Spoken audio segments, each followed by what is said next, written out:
The second I stepped out of the elevator, I knew something was wrong. It wasn't anything I could see. The hallway looked exactly as it always did. Beige carpet, beige walls, the same flickering fluorescent light at the far end that maintenance had promised to fix 3 months ago. It was something else. A feeling.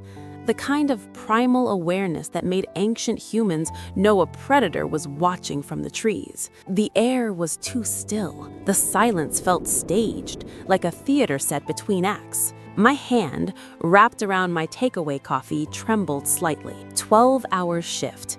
That's what I told myself.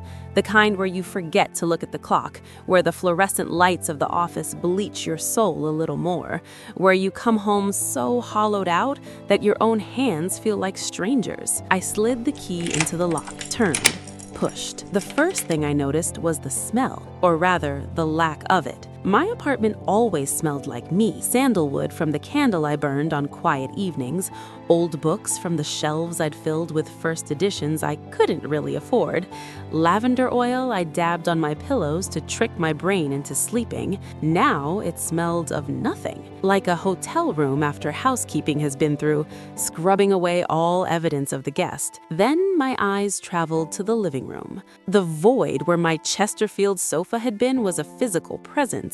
The deep oxblood leather, the brass studs that caught the afternoon light, the slight perfect sag in the middle where I'd fallen asleep watching old Noir films, gone. The space it had anchored for 3 years now felt cavernous, abandoned. I took a step inside.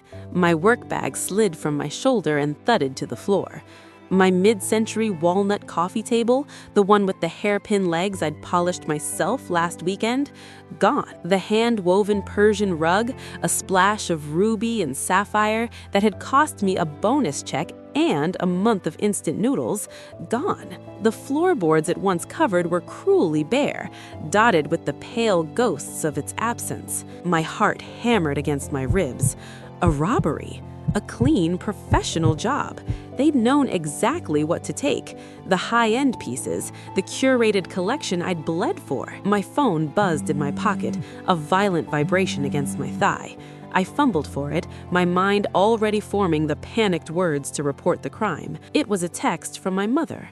A picture. I clicked on it and the world tilted on its axis. There was my sofa.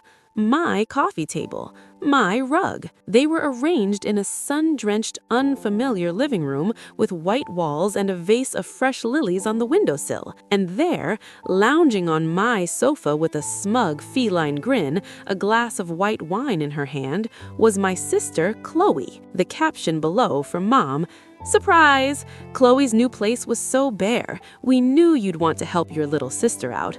A little gift from the family. Don't you think it looks perfect? XO, a gift. They had taken $13,800 worth of my belongings, the fruits of my overtime, my sacrifices, my life, and they had given it away as a casual, benevolent gesture. While I was at work, while I was slaving away to pay for the very roof over my head, they had walked in with a key my mother had demanded for emergencies, and they had stripped me bare. I should have called the police, but I didn't.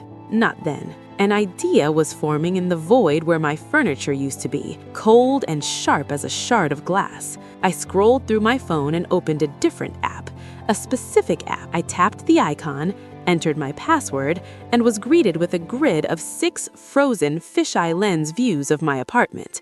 My hidden cameras. I'd installed them months ago after a package was stolen from my building's lobby. I'd hidden them well. One in a smoke detector, one in a plant, one inside a fake book on my bookshelf aimed directly at the living room. That was the best one. Crystal clear audio, wide angle, perfect placement. I selected that camera, scrolled back through the footage. My finger trembled, but not with fear, with focus. I found it.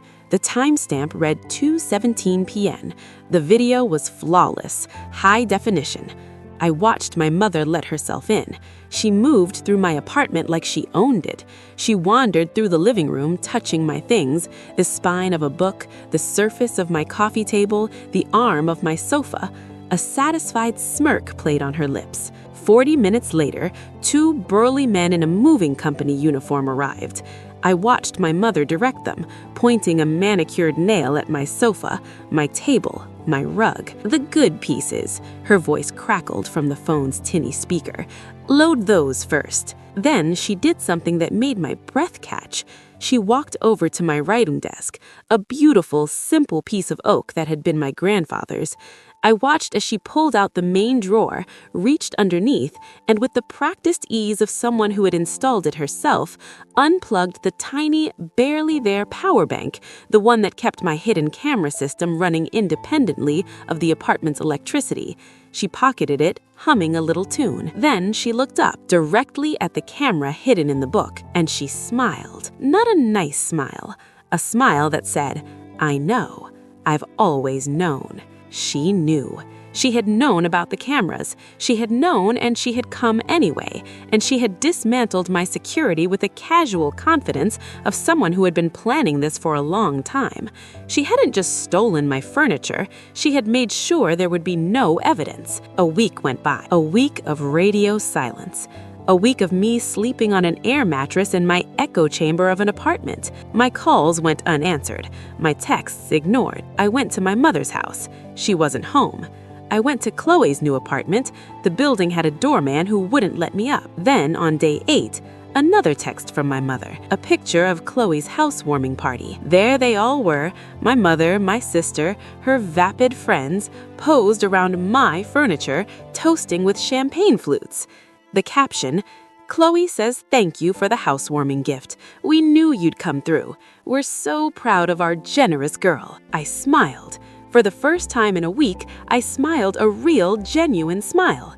Then I picked up the phone and called a number that wasn't the police. "Detective Miller? It's Elena. Yes, I'm fine. Listen, I have an update on that case we discussed. The embezzlement at my firm? I told you I suspected someone internally, but I couldn't prove it. I can now. I have conclusive video evidence of the person who did it, with a timestamp, handling the stolen funds and discussing the transfer. I'll send you the file right now. The suspect's name is Chloe, my sister."